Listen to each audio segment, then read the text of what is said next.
that they are divisions or parts of the city, and each one of the parts of the city-state, he must show, have their parallels here. For each one, there must be its parallel. And once he does that, therefore, the points that he makes in every case about the city-state, we must pick up and apply to the soul, because that's the purpose of the dialogue, the Republic. So it is an extended analogy covering 10 books. Now, remember what we said. We said we're going to try to show how this work is a yoga, a philosophical practice. Therefore, let's see if we can outline it just the way he does and use a couple of quotes here and there to make that point. Now, how does he do it? Well, the first thing is quite simple. We're all familiar with it. He says, look here, to have a society, you must have classes of people doing certain kinds of things. There must be rulers. There must be, we might call them guardians, those that can support and maintain and preserve the state. And then we must have the vast number of people, farmer merchants.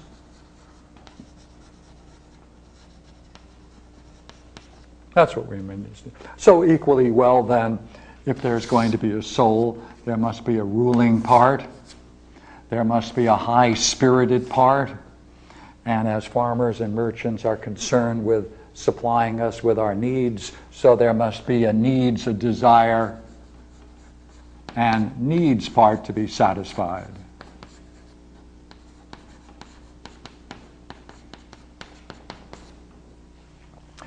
I am not going to now go over the construction of the state. That's pretty well known. What I would like to now do is shift to the soul and continue the discussion on the level of the soul. Now, here we have a soul of 3 parts. But the question we want to ask ourselves is whether the soul of man acts in a unitary fashion or whether it parcels itself out in parts. Like when the soul of man does something, does it do it as a whole towards a particular thing in a particular way? Or does it have appropriate parts with which it then specializes its functions? Now, in order to talk about the soul, we must always keep in mind this model. Right? Simple model. If you came tonight, which you did, to PRS for this talk, you then must have had that object in mind. Therefore, you had to have a goal, something you sought to achieve. As a consequence, you must have thought it might be to your benefit to be here. If you thought it was to your benefit to be here, then you must have had some plan to get here. And if you had some plan to get here, then you had to command yourself to do what you had to do to achieve your goal, which was to come tonight for this talk. Whatever it is in us that does that, soul. Whatever that is that does that, soul. In today's world, we use the word psychology. That's the study of the soul. Psyche is soul. And these are the kinds of things we're familiar with in any textbook on psychology, right? So therefore, we will use the more classic word soul rather than psyche or mind, because I'd rather reserve those terms for another function. So therefore, let us now put it here. You see this? Let's put another goal here.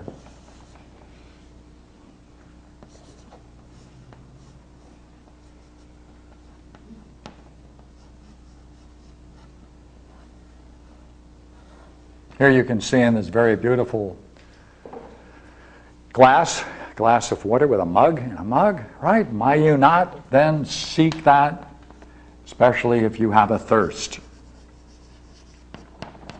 Now, when you have a thirst, and a real thirst, would you not agree, would you want something to satisfy your thirst? But now here our question is, when we desire it, do we move with the whole part of the soul, or do we have parts of it? Does it function unitely, just with the desiring, or does it move as a whole? Let me see if we can express that in this way. Does the soul function as a one, unitarily, or many? Consider, is there a part of us by which we learn? Is there a part of us that is high-spirited, by which we then get all interested in pursuing certain goals and move ourselves with a certain kind of energy? And is there another part which moves and responds to desires and pleasures? How shall we decide that, you see? Because let me see whether we can just push this for a moment and you'll see what I mean. Is it possible that a person could be experiencing thirst for a nice period of time, and therefore they are very thirsty? At such point, would you agree, they're not interested in any particular kind of Coca-Cola, beer, wine, or any beverage? What they want is simply a drink, just simply to satisfy their thirst. Ideally, the more they are thirsty, the more they want just for itself pure water. No particular kind of drink. The more they are thirsty, the more in their mind they would feel a need for just pure water, just pure water. Wow, that's all I would need. Now, in that case, would you not agree, the person then would be in hot pursuit of that pure water. But wait a minute. Suppose, however, someone would say, excuse me, before you drink that, I just want to warn you about something. And suppose they warn you that that pure water isn't pure at all, but may be hazardous to your health. Is it possible then, under such circumstances, you might say no, even though you are driven by a desire for drink and for pure water? Wouldn't you say to yourself, wait a minute, I better examine this? If so, there's a part of us that desires and pursues our desires and wants it satisfied, but will hold back and say no if there's substantial reasons for arguing against it. That suggests, does it not, that there's one pattern, the pursuit of this goal, and another pattern, no, don't do it. And if so, that suggests there are two patterns in the soul.